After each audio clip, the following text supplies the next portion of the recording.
고통과 치유의 본질에 대한 논의는 심리학의 깊은 영역으로 들어가는 문을 열어줍니다. 프로이드는 인간이 고통을 피하려는 본능이 결국 죽음에 대한 욕망으로 이어질 수 있다고 말하며, 이러한 욕망이 인간 내면 깊숙이 자리 잡고 있다고 주장했습니다. 그러나 칼 융의 사상, 특히 그의 개성화 이론을 통해 이 주제를 더욱 깊이 이해할 수 있습니다. 칼 융은 개성화 과정을 인간의 심리적 성숙 과정으로 보았습니다.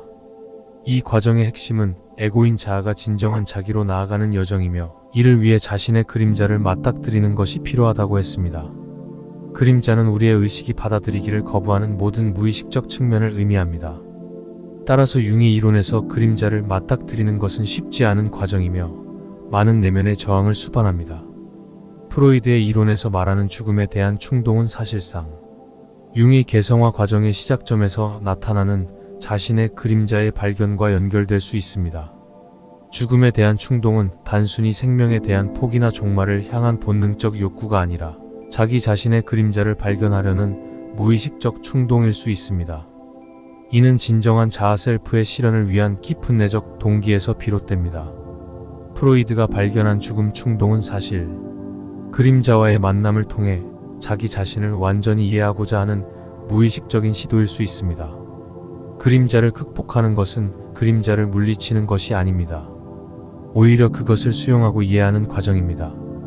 융은 그림자를 억압하거나 물리치려 할 때 그것이 왜곡된 형태로 나타나 우리의 삶에 부정적인 영향을 미칠 수 있다고 주장했습니다. 반대로 그림자를 수용하면 그것은 고유한 역할을 수행하며 우리가 진정한 자기 셀프를 발견하고 살아가는 데 중요한 역할을 합니다. 구체적인 예를 들자면 어느 날 갑자기 설명할 수 없는 분노를 느끼는 사람이 있다고 해봅시다. 이 사람은 평소에 자신의 감정을 억누르는 성격이었고, 특히 분노 같은 부정적인 감정은 절대 표현하지 않으려 노력했습니다.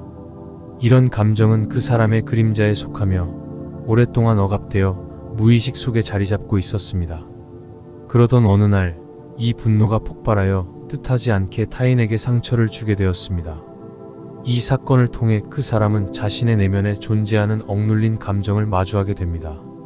이때 중요한 것은 이 분노를 단순히 억제하거나 없애려 하지 않고 왜 이런 감정이 생겼는지 탐구하고 자신의 일부로 수용하는 것입니다.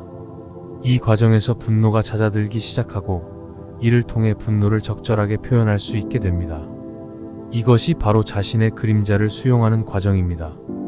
이처럼 그림자를 수용하고 이해할 때 더 깊은 자아의 통합과 이해에 도달할 수 있습니다.